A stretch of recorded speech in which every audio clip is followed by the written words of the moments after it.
Medical এখন খুলিছে ডাম্বুক নামৰ এখন গাঁৱত কিন্তু তাত জাতীয় ধৰ্মৰ কথা কোৱা হৈছে এটা হিন্দুসকলক বিনামূলীয়া চিকিৎসা প্ৰদান কৰা হৈছে আৰু অন্য ধৰ্মবিলাকক কি হৈছে খৰচ পাতি লোৱা হয় চিকিৎসা সেৱাৰ নামত কেনেকৈ আপুনি যুক্তিযুক্ততা দেখাব এইটো মানে আপুনিতো কমচে কম তাত 4-5টা যুক্তি দেখাব লাগিব ন যুক্তিকেইটা আপোনাৰ তাত যুক্তিকেইটা আপোনাৰ সত্যতা থাকিব লাগিব তাত The government cannot take such measures in a country like India because India is a secular state.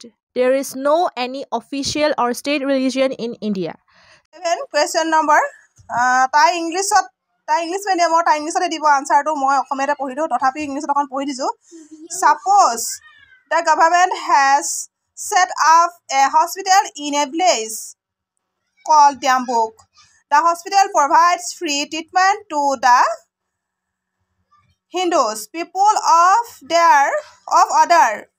of other religions have to bear the cost of treatment themselves. ইয়াৰ উত্তৰটো তাই এতিয়া ইংলিছত দিব শুনক আপোনালোকে তাই মুখখন নুলিয়াই মুখখন টান পায় No, the government cannot take such measures in a country like India because India is a secular state. There is no any official or state religion in India. So, if the hospital provides free treatment to the Hindus, it should also provide free treatment to the people of other religions.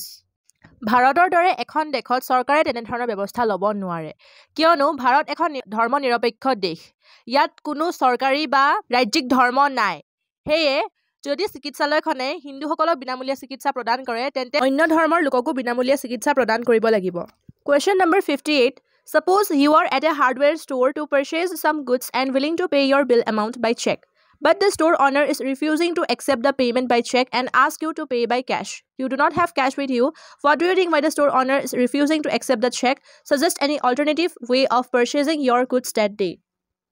Answer. I think the store owner is refusing to accept the check because check is a non-legal tender money. It is not acceptable by one and all. So, the store owner will have to encash the check at the counter of the bank and claim the money. Then only he would get the money. So, he is refusing to accept the check.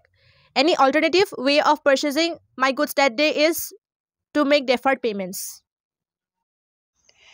UPSC বনাম UPSC VS মেট্ৰিকৰ কেনেকুৱা ধৰণৰ প্ৰশ্ন আহিছে আপোনালোকে দেখিছেনে UPSC তেনেকুৱা ধৰণৰ প্ৰশ্ন আহে বা APSC তেনেকুৱা ধৰণৰ প্ৰশ্ন আহে যথেষ্ট টাফ প্ৰশ্ন আহিছে আৰু এয়া ইংলিছ অসমীয়া আৰু হিন্দী মিডিয়াম আৰু বাংলা গোটেইকেইটা মিডিয়ামতে দিছে আমাৰ তাই অৱশ্যে ইংলিছ মিডিয়ামৰ হয় ইয়াত যুক্তিকেইটা দাঙি ধৰিব লাগে যদি যুক্তিকেইটা আপোনাৰ কাৰেক্ট হয় তেতিয়াহে যুক্তিকেইটা যদি সম্পূৰ্ণভাৱে যুক্তিযুক্ততা দেখাব তেতিয়া পৰীক্ষকে ৰাইট দিব আৰু ফুল মাৰ্কছ দিব যদি তাতে যুক্তি সম্পূৰ্ণ যুক্তি দেখা নাপায় তেতিয়াহ'লে সেই প্ৰশ্নৰ উত্তৰটো আধা নম্বৰ দিব নতুবা কাটিও দিব পাৰে ভাবি চাওকচোন জীৱন মানে যুগে যুগে পৰিৱৰ্তন কিমান মানে টাফ হৈ গৈ আছে শিক্ষা পদ্ধতিটো এতিয়া মেট্ৰিকত UPSC কুৱেশ্যন আহিছে যুক্তি দাঙি ধৰিব লাগে কেনেকৈ দাঙি ধৰিব ল'ৰা ছোৱালীসকলে আমাৰ দিনত আছিলে কাক বোলে কি বোলে আজি যোৱা বছৰলৈকে তেনেকুৱা এটা চিষ্টেম আছিলে যে